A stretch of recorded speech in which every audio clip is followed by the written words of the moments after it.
Hey everyone, thanks for hopping in and joining us today. We're just going to give it a couple of more minutes and we're just going to allow some more people to trickle in and then we'll get started.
Hey, Georgia, Lauren.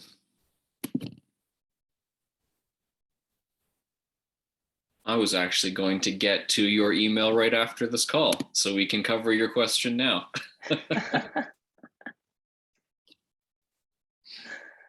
All right, well, I think we are good to go to get started. Hey everyone. Hello. Happy first day of summer to everyone. I don't know where everyone else is located, but Josh and I are in Toronto and it is officially the first day of summer. It's about 40 degrees Celsius outside with humidity. So you're probably wondering why Josh has a hood on today and why I'm wearing a sweater. Luckily we have AC, so. Yeah, I'm quite cold in my apartment right now. Yeah, my house is pretty cold too, yeah. All right, so let's kick it off today. So today is kind of our last session in this round. We are going to be doing another round for the summer. So today we thought that we would just kind of open it up to everyone who is here with us today. We are going to answer all of your questions. So the floor is really yours. We're just here to help you out. So, if you want to raise your hand and, talk to us, that's awesome. If you want to post a question in the chat, or if you want to post a question in the Q&A, we are going to get to all of them. Or even if you just want to ask what we're doing for the summer, we'd love to chat with you about that too. So let's get going. So Josh, you had mentioned that you have a couple of questions that you wanted to get to right off the bat. Yeah, a lot of times I hop on calls, people have questions surrounding use cases or best practices in regards to how to set up their sequences. So what I wanted to do today was kind of go over some of the basic examples of different ways you can utilize the platform and some of the settings that you want to tune in regards to accomplishing those goals. And Georgia, I will get to schedules as well. All right. So hopefully everybody can see everything here. Yes. So the traditional style of sequence is designed primarily for a basic sales funnel. If people do not respond to step one, they will be funneled into step two, so on and so forth.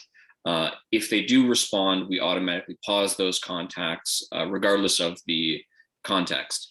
So if you do want to kind of change tact a little bit and use reply for something like onboarding or maybe a marketing email, you want to constantly keep in touch with your prospects or your clients. If you hop over to settings, you can adjust the steps to continue processing regardless of the processing times. So replies handling, and hop down to when person replies, also when person books meeting. You can switch it to continue processing steps. So that means if they are going to be responding to you, maybe you're sending out a newsletter or something, we will continue processing those steps regardless. This does not take into consideration people that opt out. So if they specifically do not want to receive emails at all, and they specifically state that in their response, we will still abide by that. So you can rest assured that we're not going to be hitting people that don't want to be hit. We use reply internally as well for kind of onboarding purposes. As people sign up on our website, they get added to a sheet, which automatically gets attached into our sequences, and they get funneled directly into different segments that we have set up.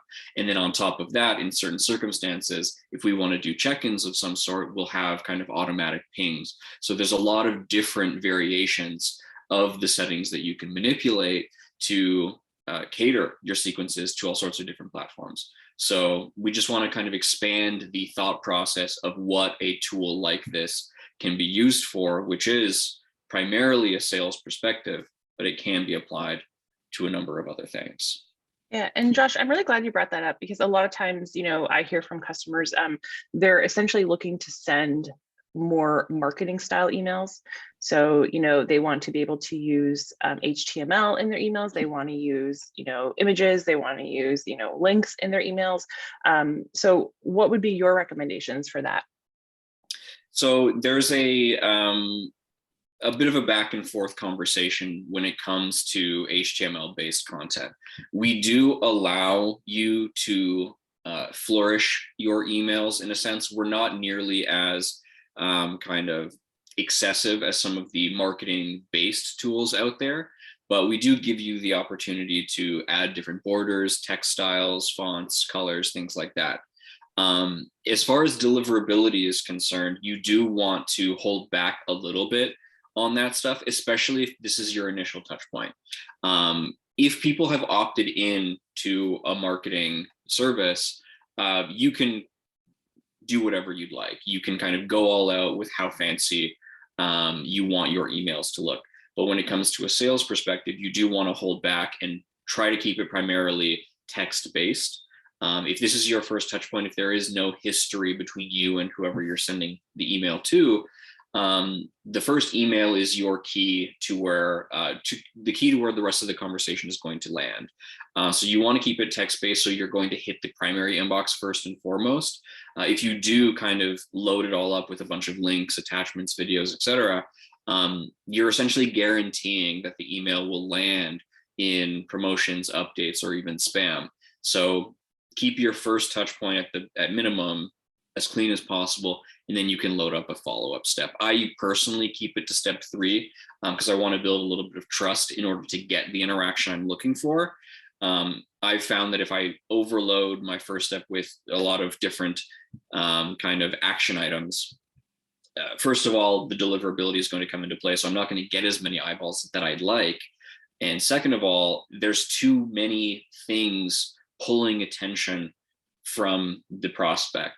I want to have them focus in on one particular type of interaction. If my goal primarily is to have them hop on a phone call with me, I'm going to stress that. If I want them to book a meeting through a calendar link, I'm going to stress that. I'm not going to give them 5 different options because they're going to be overwhelmed with choice and probably ignore you because they're not going to be able to get through the entire email. Yeah. And I think something that's really important to keep in mind too is, even though there are so many different use cases that you can use Reply for. So, we have customers who are utilizing it for, cold outbound emails, primarily sales. Like Josh mentioned, like we use it internally in our client success department to, facilitate onboarding with our customers. We have recruiters who are using Reply. I think for whatever use case you are using it for, just remember that the whole point of the platform is really so your emails appear personal. Emails that appear personal, that don't have a lot of, graphics, images, or HTML plain text tend to get higher, like Josh mentioned, deliverability rates, but also higher opens and replies. We've seen that as well. There was a period where we were using kind of like a mass marketing email tool, and we actually came back to Reply for that kind of outbound that we were trying to do because we found that the open rates were a lot higher with the more personal emails that came directly from our own email providers. So just something to keep in mind, regardless of the use case that you're utilizing the platform for. Mm-hmm. Exactly. And to kind of just switch tact a little bit here still on the best practices, I do want to touch on the scheduling aspect. You will choose days of the week and then create windows within those days for the emails to be sent out. Georgia, if you want to iterate your question specifically, we can allow you to talk, but I won't put you on the spot. But if you do create a different schedule, it doesn't automatically change the one that is associated with the sequence. So you will need to select the one you newly created or freshly created from the dropdown, and you can find that on the little box within the steps tab in your particular sequence. Yeah, let's, if you want to let Georgia talk, we can have that live, Stephanie. Yeah, give me 1 second. All right. Hey, Georgia. Hi there. Hi. How are you guys? Good. How are you? Good. Good. So my questions regarding my sequence schedules, as you kind of went over, but my issue is that I have a new sequence that I'm trying to only have sent out on Mondays. I have another sequence that is sent out Mondays and Fridays, and they aren't related, but it's not letting me select 9 to 5 on the Monday. Like last night, my emails got sent out at 9 p.m., like from 12 noon until midnight, essentially, when they were supposed to be sent 9 to 5. And I thought I had solved it via the help chat, but it seemed to have reverted itself. That's where my issue was. Got it. So would you mind if I hop into the account now? Oh yeah, that's fine. I will stop sharing for a moment. We get a little peek behind the curtain. Let me pull up your account. Canary Trap. And it is under your login, correct? Yeah, and it should be the Cohesity sequence.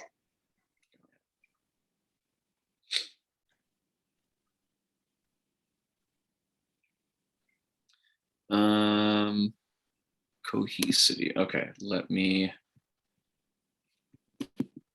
It might be currently set as default because I turned it off. Oh no, it's under Cohesity. Okay. Yes. So you're saying you can't I can't change it to 9 to 5. Okay, we should be able to. It wasn't saving for you?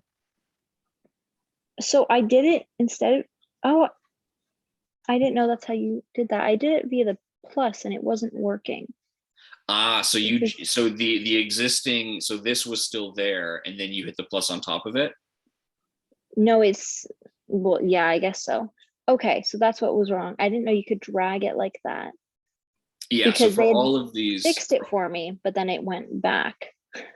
Got yeah, it. I think one of the tricks is, I think if you're trying to use like that plus icon on the side, if you're not using the drag and drop, what you have to do is delete that window, and then that's a bit of a trick there. So maybe that's why it wasn't saving. That's great. Yeah, that makes a lot of sense. Thank you so much. That really clarifies. But this is a good kind of segue while on the topic of use cases. And Georgia, you can go back to the audience if you'd like, or you can continue to chime in. But so while you're kind of playing around with these different windows, you can create multiple bubbles. There just has to be no overlap amongst them. So if I wanted a 9 to 5 and then maybe a 6 to 10 window, you can have multiple bubbles within the same day. So it'll be a period of pausing where no activity will occur, and then more emails will begin to go out at a later time. I don't know any specific reason why you would want to do that, but there are millions of use cases out there, so I'm sure someone could find a reason to do it. As far as best practices go, we do tend to recommend mornings for the most part. If you're really trying to get high interaction, and this is more from a sales perspective, you want to hit people as early in their workday as possible, just because when they sit down, they're opening up their laptop or at their desktop, they're going to open up their inbox and see your message right away. If you were to send it later in the evening when they're not actively working, more emails may come in between when you sent it and when they get to their desk the next day. So you are now at the bottom of the list, and the likelihood of them engaging with what you have to say is far less likely. So you want to try to be top of mind as often as possible. I know for me, I never send emails out on Friday afternoons. Yeah, My schedule is always, I think it ends at, I think 2 p.m. on Friday, just because what I don't want to happen is I don't want someone to get an email from me on a Friday at, 4:55 p.m. And maybe they're going to open that email. They may glance through it and then they're, done for the day. They're already kind of checked out. And then when they come in on Monday, they're going to totally forget to reply to that email. So you kind of don't want it to get lost. And I think it's also important to note too, really knowing your audience in terms of your schedule. We recommend this in terms of your overall sequences, really create targeted sequences, but it's important to think about with your schedule as well. I know for the past couple of years, a lot of people have been working from home.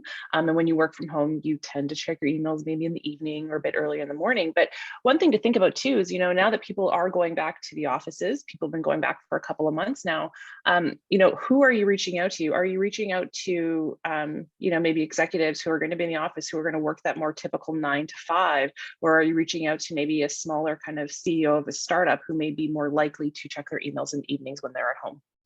So those are all things to think about when you're not only creating your sequences, but also specific to your schedule. And that's actually brings up another good point. Before this call, I had another one with a client that wanted to set up automated segmentation. So if you have a clear kind of definitive value that you're basing your segments on in advance, you can create your different sequences, and you can duplicate sequences pretty instantly through this option here. And that will copy the settings, the steps, everything minus the people inside of it.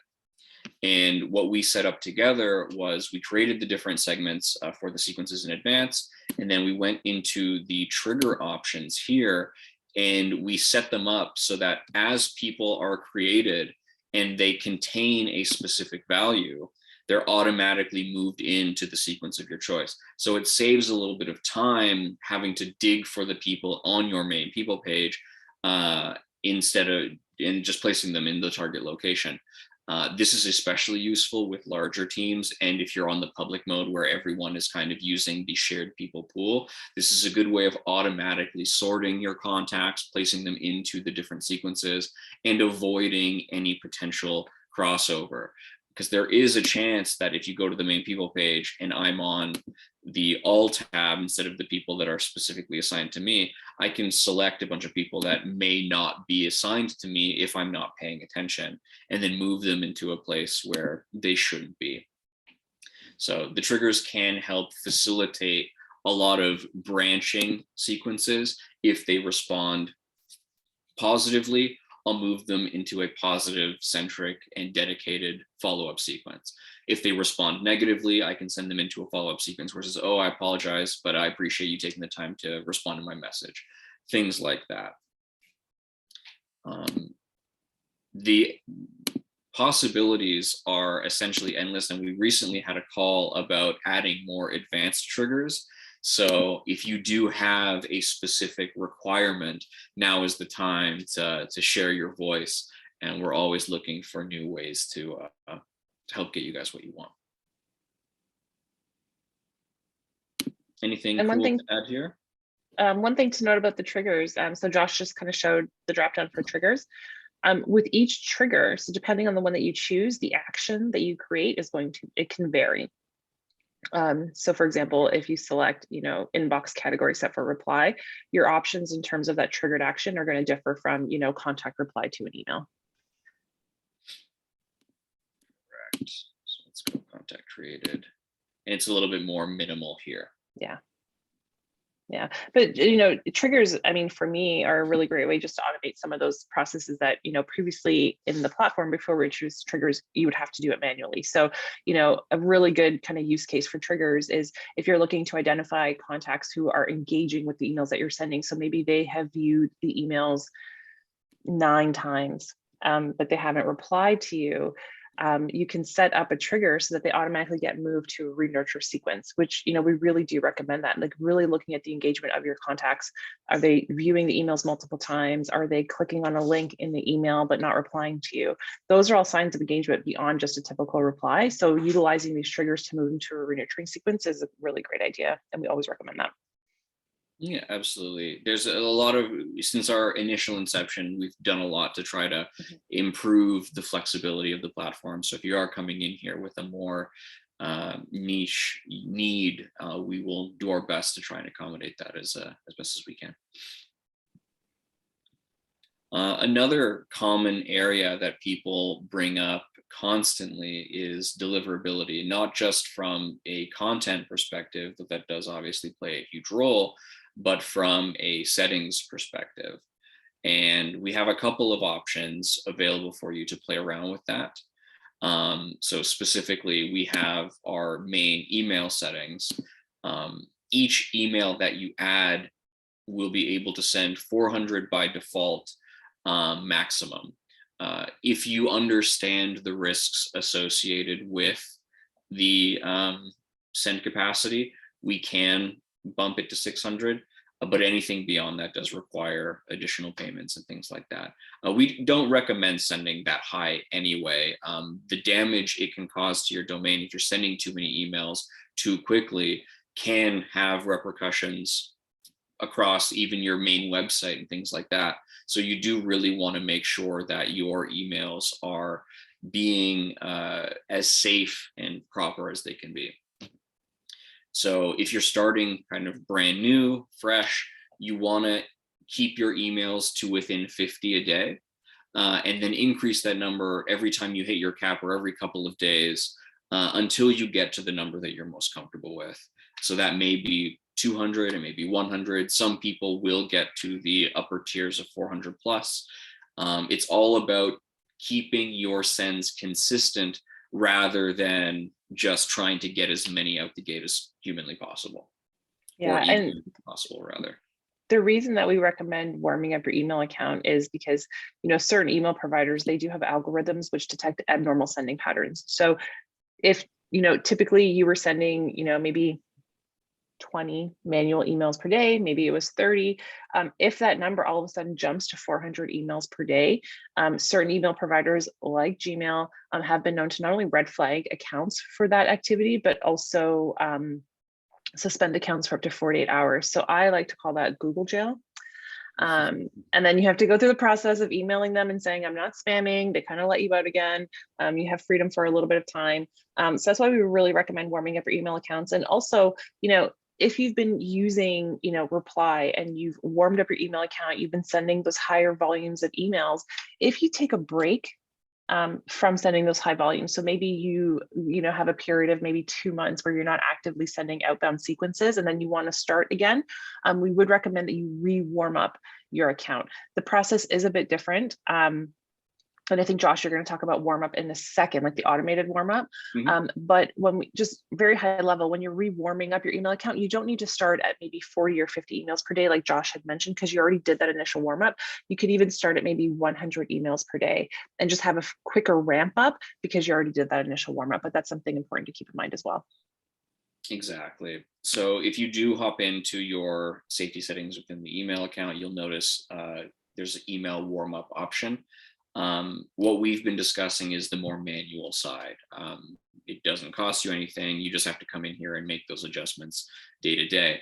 We do have an automated version of this process where you can add your email address to our warm-up system. And what essentially that does is you are opting in to a pool of all of the other clients of Reply that are actively using the warm-up system. And so we're sending emails out from your email to all of the other clients of Reply, and then we're responding from them, all automatically in the background.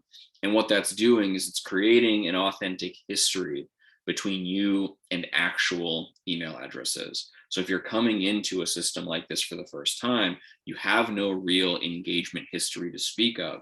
If you were to send even 50 emails out on day one, you may run into some deliverability issues because no one is engaging back. And then the longer that engagement runs cold, the less likely you are to get any hits down the line. So this is a way to help not only increase the number of emails you're sending on a daily basis, but also kind of get that history under your belt and have email providers take your domain a little bit more seriously when it comes to deliverability. Absolutely. Because as much as we talk about daily limits and warming up your account, email providers also look to see what your typical open rates are, what your typical reply rates are. So, even if you kind of follow that warm up process, in terms of gradual increases, if you still have open rates of 0% and reply rates of 0%, anything under 2%, that can also be a potential red flag. So what the automated system does, like Josh was saying, it sends emails to anyone else who's subscribed to the warm up feature and automatically opens them and sends an automated reply. So it kind of takes care of the gradual increase, but also the open and reply rates that those ESPs are looking for. Yeah, exactly. And you'll get a rundown of where your emails are landing if they are going into any unrequested locations. And it will, in the case of spam messages, automatically move them from the spam folder back into the primary inboxes. Lauren has a question in regards to warm up. Does that take away from your 400 daily limit of emails in the email settings? So good question. It does not, but you should still count it towards your daily limit. It is running independently of the reply limits that you see here. But for instance, if I'm sending 400 a day from reply and I still have the warm up tool enabled, maybe the warm up is only sending 50, for instance. In effect, I'm sending 450 emails. So the idea would be to warm up before you activate your sequences, or you warm up to a specific degree, activate your sequences, but you lower the limit for your sequences so that you're taking both into consideration. And while we're talking about deliverability, which I think is everyone's favorite topic, Mm-hmm. It's also good to keep in mind, think about the content that you're sending as well. So, in addition to, warming up your account and, thinking about open and reply rates and all of that stuff, really pay attention to the content that you're sending. Essentially, and we kind of touched on this before when we talked about the more marketing type of emails, you want to avoid sending, sequences that have images or even multiple links. Those could be potential red flags as well. So a few years ago, I was sending emails, I was sending sequences, and I had really good intentions. They were onboarding emails. I was trying to send new customers, as many resources as I could. And that meant that there was about 5 links in the emails and link tracking was turned on. And I noticed that my open rate just seemed to plummet. Like it went from, maybe 30 or 40% week to week down to 5%. So I thought, okay, what's going on? So I ran some tests with our deliverability team and realized that because of all the links in my emails, anyone who was using Google as an email provider, it was going to the promotions tab. Anyone who was using Microsoft, any of the Microsoft products, it was going directly into their junk folder. So people were not even seeing those emails. So I removed some of those links. I kept it at, I think, 2 links per email, and then 1 calendar link in my email signature, and my open rates bounced back. So yeah, like I said, think about content in addition to warming up your email accounts as well. Yeah, for sure. And there's essentially a half-life to the content that you send out. If you're using the same exact content across all of your different team members, you're essentially kind of expediting the process or the amount of time you can use that content. And you do need to continue to kind of update it and make sure it's as timely as it can be. The more specific, obviously, you can make your messages per segment or even per individual, the more likely you're going to achieve the interaction that you're looking for. Yeah. So kind of moving over to content, I get a lot of questions from customers in terms of content and best practices and, how can we create content that's really going to engage our prospects and really get those replies from them or whatever call to action they have in those emails. And so one of the questions I get the most is how many steps should I put in a sequence in terms of emails? So I typically recommend if we're, I think Josh right now, he's got a bit of a multi-channel sequence going on. He's got a call, he's got a LinkedIn step, and we could talk about that in a minute. If you're looking to create a sequence purely from an email standpoint, I would always recommend 4 to 6 steps in a sequence. And the reason I recommend that is because typically most replies will tend to come in after that third or fourth email that goes out. So a lot of times, people will put their blood, sweat, and tears into step one and they don't get a lot of replies or clicks and they think, okay, this is not working. I always say, give it some time, add those additional steps, add those follow-ups. You will typically see most replies coming in after that third or fourth email. So I would always go with 4 to 6. Yeah, exactly. This particular example has 5 email steps.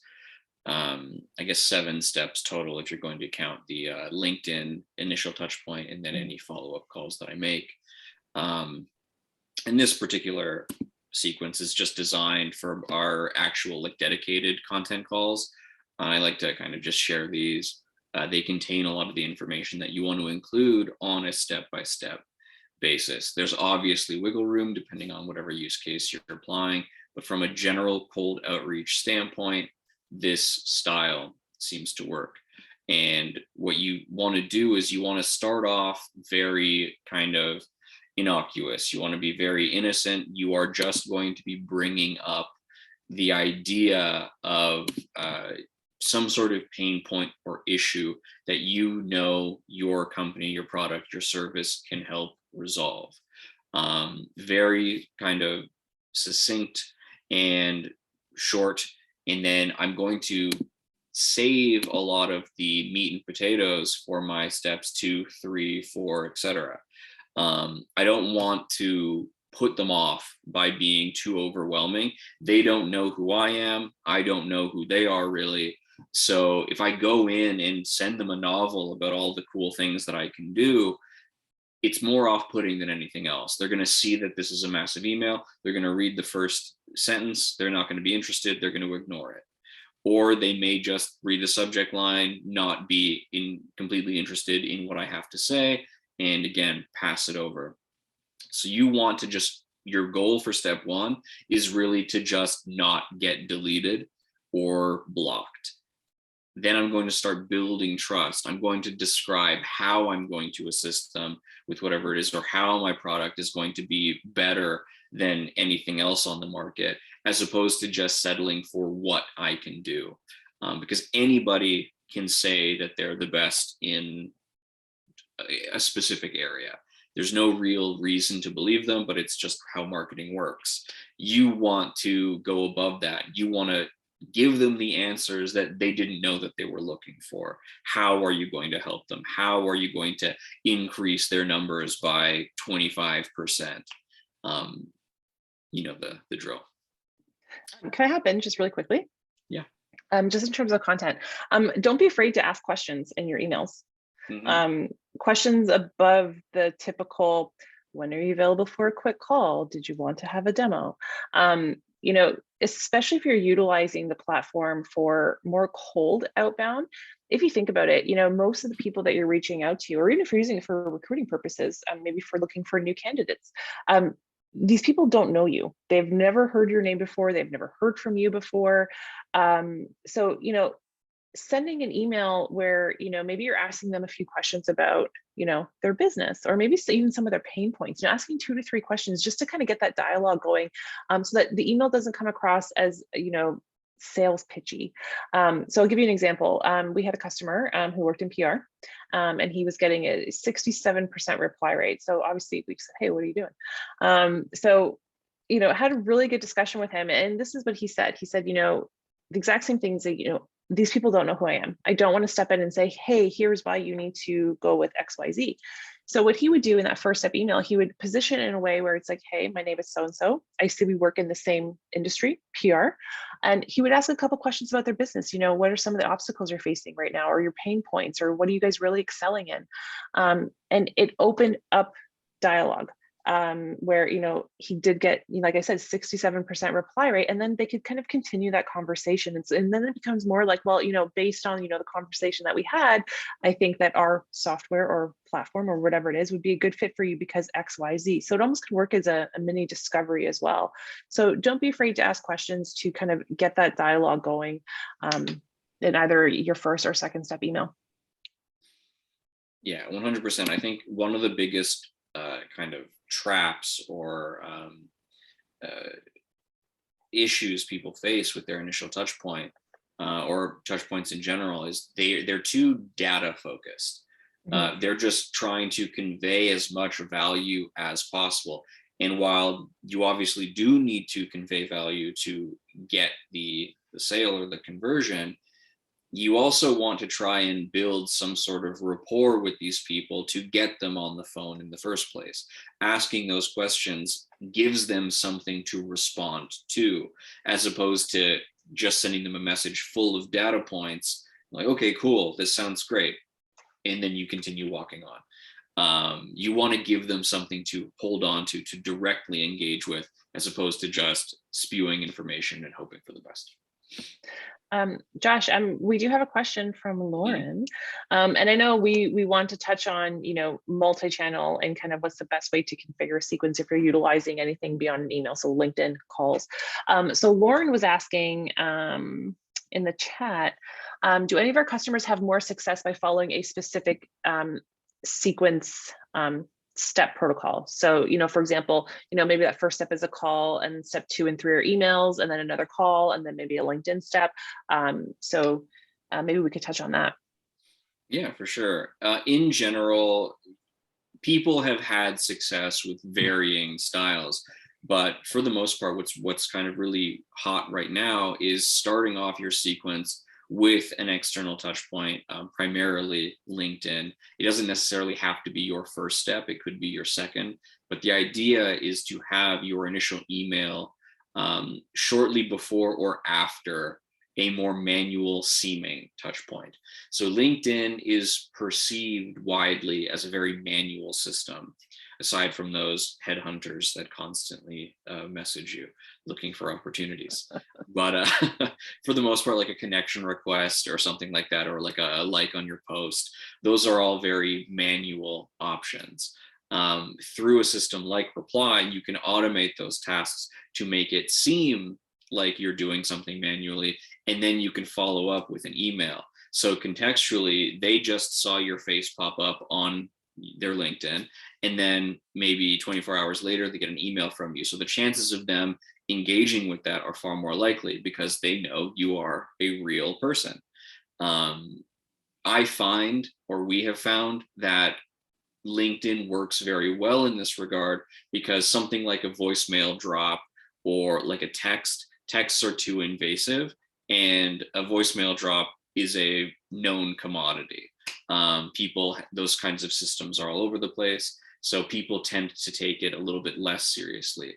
Maybe like even a Facebook message is a really good way to do it if you're doing a more kind of like a influencer type crowd for your sequences.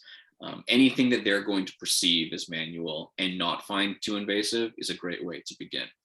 And to your point about even just having like a view profile as your first step, even beyond, maybe your prospect getting that email after that view profile and thinking, okay, this is a real person because LinkedIn is manual.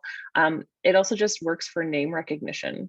So if someone gets a notification that someone viewed their profile, like Josh said, 24 hours later, they get that email from you, it just kind of clicks, like, I've seen this name before. And so they're probably going to be more likely to open that email because it is familiar to them. It's not probably seeming like a very cold email, so to speak.